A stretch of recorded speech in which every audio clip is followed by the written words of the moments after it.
Hey guys, and welcome back to another episode of Garage Bouillon and to yet another episode on my flood damaged Porsche 968. In the previous episode, you saw me cleaning, and in the one before that, you saw me cleaning, and then the one before that, you saw me cleaning. So I figured maybe it's time for you guys to see something other than cleaning, which is also the reason it took a while for this episode to come out, because I was cleaning.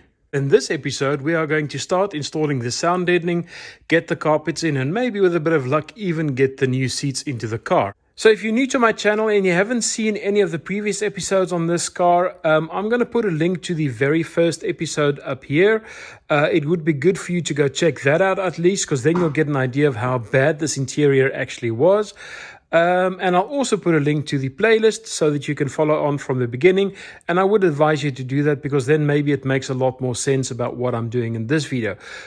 So let me show you where we are at. If you look inside the car now, you see that I have restored the factory black paint that came off with me stripping out the glue. So this has all been painted up again. The same goes for that part there. The same goes for that part there.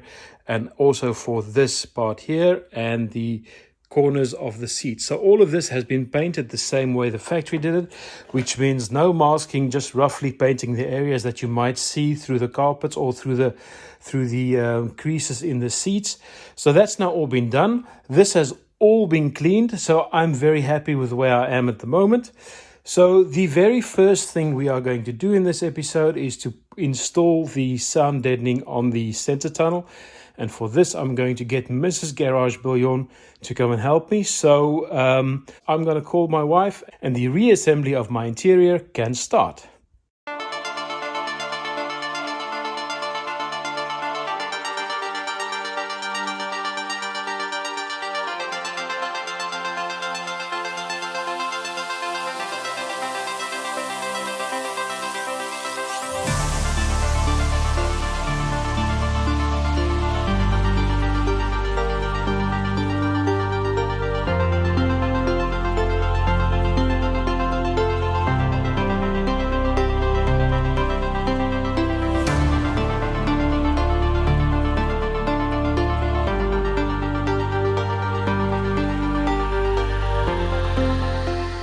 Alright, so you can see I've got the mat now in its position, and you also saw me put it on, take it off, and then cut some things down there and put it back on again.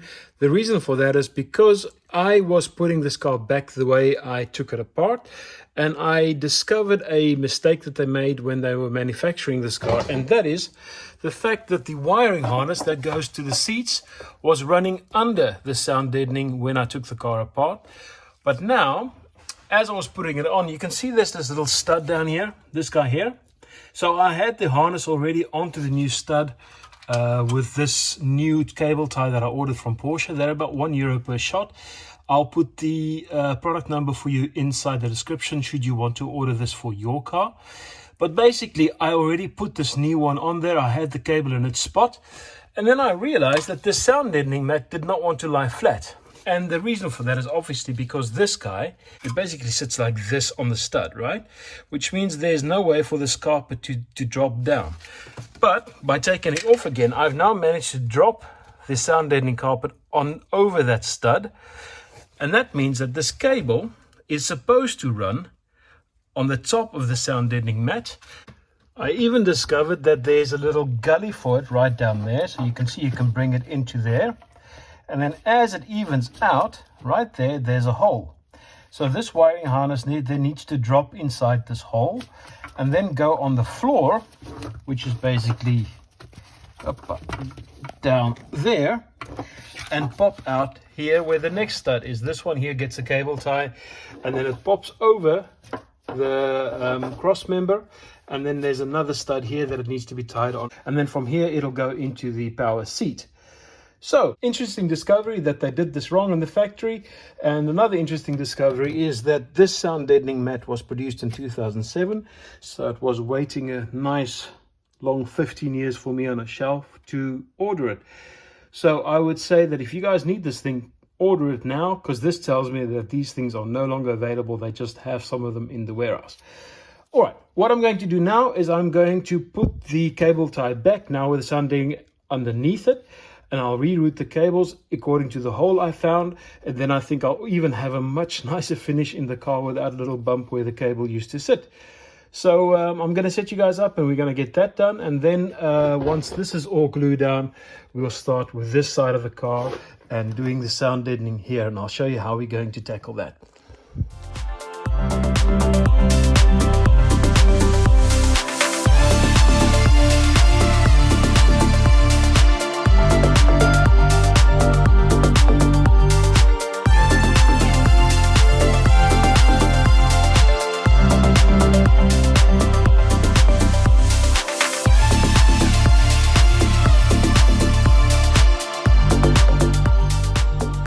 Alright, so the sound deadening is now in its spot, it's glued in. You can see I've got the cable coming from underneath the sound deadening, and I've got the cable tie there. I've got another cable tie there that was in there, and then a third one here. And the cable itself is running nicely over the sound deadening back here, going into the hole that's there under the carpeting. So this is all done, which means we can now start playing with the sound deadening on the floor. Now, as I said to you in the previous episode, the sound deadening on this side and also on that side is no longer available. And neither is the sound deadening that sits here and there. It's just no longer available. I tried all the channels that I know of, and I even tried pulling this stuff out of a known good car that was being dismantled, but none of the stuff that I've pulled out is usable. So what I did is I went to a business that specializes in sound deadening, and I sourced from them a sound deadening carpet that is very much the same as what I'm putting over this tunnel, which means it's got a closed cell foam underlayer and it's got a rubberized top layer. And that's the stuff I'm going to use to make myself new sound deadening carpets throughout the car. So how I'm going to do that is by using one of these sound deadening carpets that I pulled out of the car that's being stripped for parts. And you can see now, if I flip it over, the factory mats have a cloth backing. I guess this is a kind of a felt. So I think whatever I do with the closed cell foam will already be an improvement over this.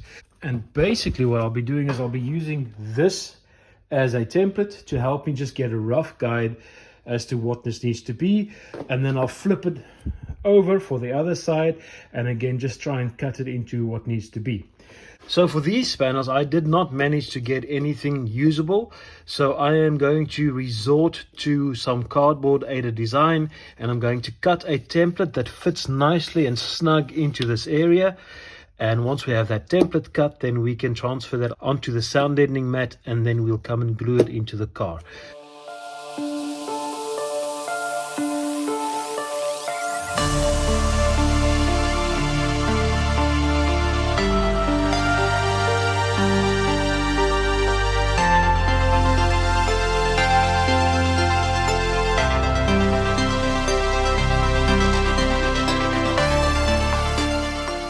Alright, so after a little bit of back and forth with this little cardboard template, I've now got something that fits in there nice and snugly, as you can see. So this will work for creating a new sound deadening carpet. And let me show you the carpet that I've bought. This is a little bit of an offcut, but basically you can see it's very similar to what I've just installed there. It's about 1/2 centimeter thick. So this is closed cell foam, and on top of that is some or other vinyl rubber. That kind of protects your closed cell foam from any damage. This stuff is normally used in campers or on boats, but the guy that I bought it from told me that this will be perfect for a car. It's fairly heavy. I would say this little piece here probably weighs about 300 grams. So it's not light. It's heavier than the stuff that comes out of the car, but I'm not going for 0 to 60 times on this, so I think we'll be just fine. So what I'm using is a paint pen that I stole from my kids because they have a lot of pens and they don't need them all. And I'm just going to trace the outline onto the sound deadening mat.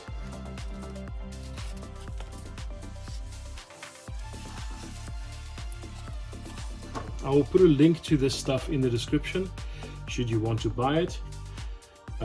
I don't have any experience with this obviously other than having bought it, so I'm hoping this will do the job. I can't imagine it won't. but at least it's a solution, and I didn't want to use Dynamat.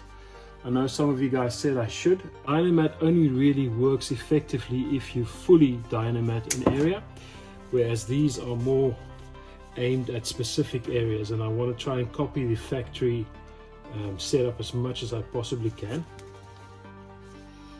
So we're almost done.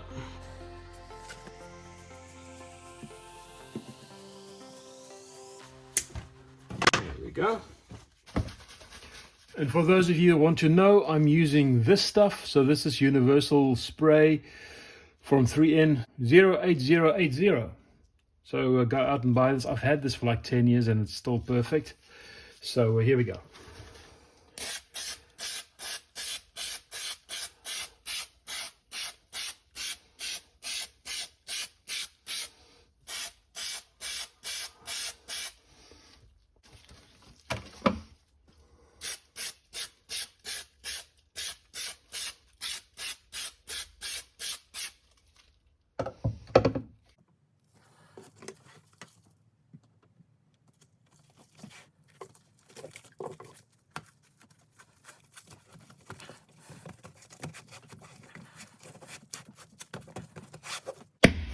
One side down, one more to go.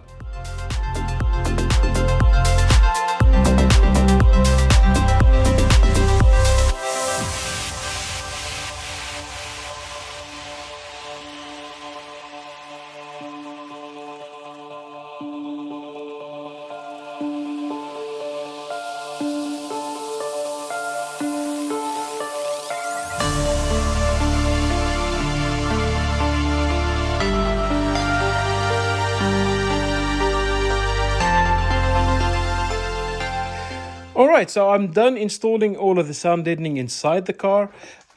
So this is the way it would have left the factory. You've got a sound deadening mat down there, back there, and obviously these two are still the original felt pieces. I have been pondering whether I should be doing some sound deadening in these areas, but I'm not really looking to quieten the car down. So I'm just going to leave it as is. This way it's as close to factory as I can get it.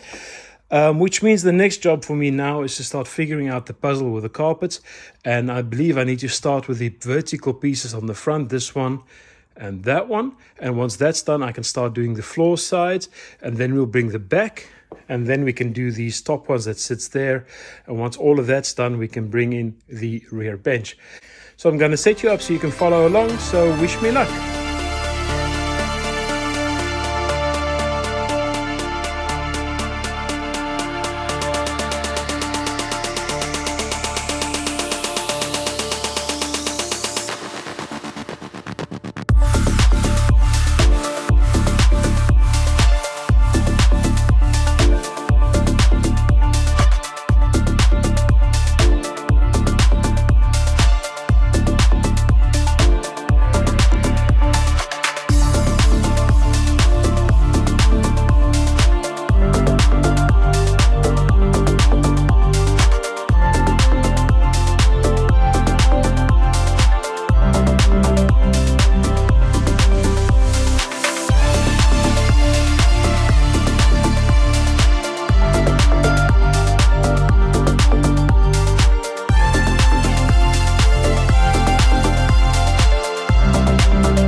Alright, so I'm sure many of you knew this when I started this video, that I will not be able to satisfy my own ambition, because getting this carpet into its spot and getting it to sit right has taken me the best part of 2 hours, and I'm knackered, and it's time for me to go and do other things.